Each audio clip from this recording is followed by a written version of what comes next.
Hi friends, welcome to my channel. అందరికీ ఉగాది శుభాకాంక్షలు. మిత్రులందరికీ శ్రీ విశ్వావసునామ సంవత్సర ఉగాది శుభాకాంక్షలు. ఈ ఉగాది పండుగ రోజు అందరూ షడ్రుచులు కలగలిసిన ఉగాది పచ్చడిని సేవించారు కదండి. ఈ షడ్రుచులు కలగలిసిన ఉగాది పచ్చడి మనకి జీవిత పాఠాన్ని నేర్పిస్తుంది. ఏమంటారు? మనకి జీవితంలో వచ్చే కష్ట సుఖాలు కూడా ఇదే విధంగా షడ్రుచులు కలగలిసిన ఉగాది పచ్చడి మాదిరిగానే అన్ని సమపాలల్లో ఉండాలని కోరుకుంటాము. కాస్తంత తీపి ఎక్కువగా ఉండాలనే కోరుకుంటాం కదా. అంటే మనకి సంతోషం కాస్త ఎక్కువ పాలల్లో ఉండాలని ప్రతి ఒక్కరు ఆ రాముణ్ణి కోరుకుంటాము. ఇంతకీ అందరూ ఉగాది పచ్చడిని తీసుకున్నారు కదా. సో అదే విధంగా చాలా పిండి వంటలు కూడా చేసుకునే ఉంటారు. ఒక్కొక్కరు ఒక్కొక్క రకంగా చేసుకుంటారు.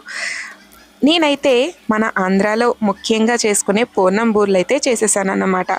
ఆ తర్వాత తెలంగాణలో అయితే బొబ్బట్లు తప్పకుండా చేసుకుంటారు. మనం బూరెలు ఎలా చేసుకుంటామో అదేవిధంగా తెలంగాణలో బొబ్బట్లు చేస్తారు. కానీ ఏం చేసినా కూడా ఉగాది పచ్చడితోనే మొదలు పెడతాము. మేము కూడా అంతేనండి. ఉగాది పచ్చడితో మొదలైన రోజు ఆ తర్వాత గుడికి వెళ్ళి చక్కగా ఆ రాముణ్ణి, ఆ వెంకటేశ్వర స్వామిని దర్శించుకొని ఇంట్లో చక్కగా ఉగాది పచ్చడిని దేవుడి ముందు పెట్టుకొని చక్కగా పూజ చేసుకున్నాము. ఈ ఉగాది పర్వదినాన తెలుగు సంవత్సరాది ఆరంభంలోనే దేవుని సాక్షిగా ఒక మంచి సంకల్పం చేసుకుందాము. అది ఎలా అంటే, నేను నా కుటుంబంతో పాటు అందరం చాలా బాగుండాలి. నా తీరు వల్ల అంటే నా చేతల వల్ల ఎవరికి కష్టం కానీ నష్టం కానీ కలగకూడదు. పొరపాటున కూడా నా మాట తీరు ఎవరిని నొప్పించకూడదు. వీలైతే నలుగురికి సహాయపడేలా ఉండాలి. ఈ విధంగా సంకల్పం చేసుకుందాం. జై శ్రీరామ్. మంచిని ఆచరించడానికి ముహూర్తాలు అవసరం లేదనుకోండి. ఇక ఇంట్లో పూజ అయిపోయిన తర్వాత ఉగాది పచ్చడి ఆరగించిన తర్వాత ఇక పిండి వంటల విషయానికి వచ్చేస్తే చెప్పుకున్నాం కదండి. నేనైతే చక్కగా కమ్మటి పూర్ణం బూరెలు అయితే చేసేసాను. ఆ తర్వాత నాకెంతో ఇష్టమైన స్పెషల్ నేతి బొబ్బట్లు కూడా చేసేసాను అన్నమాట. నేతి బొబ్బట్లు అయితే చాలా చాలా బాగా వచ్చాయండి. వేడివేడిగా అయితే క్రిస్పీగా కమ్మగా చాలా బాగుంటాయి. అలాగే చల్లారిపోయిన తర్వాత కూడా చాలా అంటే చాలా బాగున్నాయి. మెత్తగా కమ్మగా సూపర్ వచ్చాయన్నమాట. మీలో ఎంతమందికి బొబ్బట్లు ఇష్టం?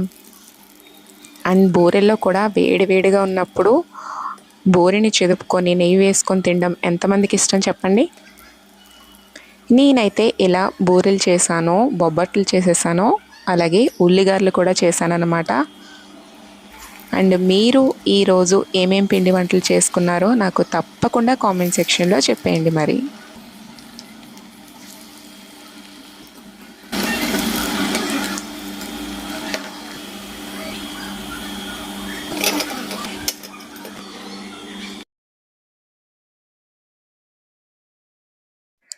అండ్ ఫ్రెండ్స్, ఈ ఉగాది వీడియో మీ అందరికీ నచ్చిందా?